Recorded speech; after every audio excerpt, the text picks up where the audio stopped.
We're on to workout number 2 of month 11. So starting in section A, we got 12 per arm alternating double dumbbell strict presses. Don't try to say that 3 times fast. Then you have 8 per arm dumbbell bent over rows with a 2-second pause with that thumb up into the chest. So with that first motion here, Dave is gonna have a dumbbell in each hand. He's gonna keep his feet right under his hips, making sure his ribs are down and butt is squeezed nice and tight, keeping those legs locked out.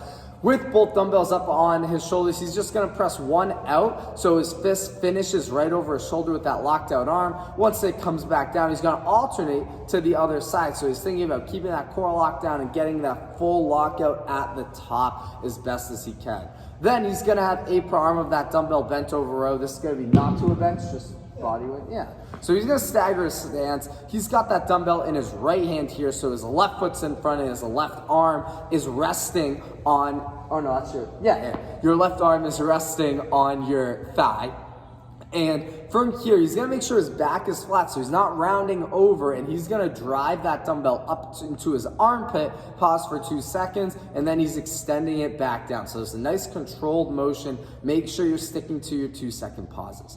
After that, going through 3 to 5 times, we then have section B, where we have 15 no-handed sit-up, and then 5 to 8 pull-ups or ring rows. So Dave's gonna be on the ground here. Ideally, he would have some type of an ab mat possibly, but he can either butterfly his feet or kind of put his feet flat on the ground up to him. He's gonna cross his hands over his shoulders, keep his elbows tucked in tight. He's gonna touch his shoulder blades behind him. He's gonna use his core to pull himself up and get his shoulder blades his shoulders all the way past his hips at the top here. So trying to keep everything tucked as best as you can. You have 15 reps there. Then we're not gonna show this, but you have 5 to 8 strict pull-ups or ring rows. Do your best. Feel free to use a band. If you want to sub this out for a chin over bar hold for about 10 to 15 seconds instead, you can rock and roll with that. Lastly, we got an AMRAP 10 calories on the bike, 10 alternating dumbbell push presses, and 10 push-ups. Dave, show him your bike.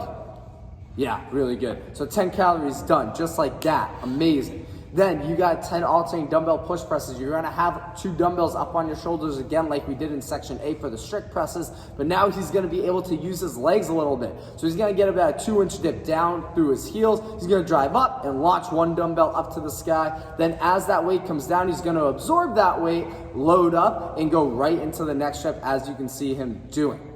After you do 10 total, 5 each side, so feel free to push the weight a little bit. You got 10 push-ups, so Dave's gonna be down on the ground here. He's gonna show us from his knees first the option where he's gonna keep his elbows tucked in, chest gets to the ground, and then he's locking himself all the way out at the top, making sure he's not worming off the ground or piking his hips up into the air. We can also do the full push-up where we're on the feet, our legs are fully locked out. It's the same motion where only the chest touches, not his ribs, stomach, hips, or thighs, or knees, and then locks himself all the way out, staying in that nice tight plank position the whole time. In the same AMRAP 10, we're looking to get about 4+ rounds in. So trying to get 4 to 5, average about a round every 2 minutes or so. Toughest part of this is probably gonna be the bike, but try to push that pace, get off that bike as soon as you can. Good luck, workout number 2.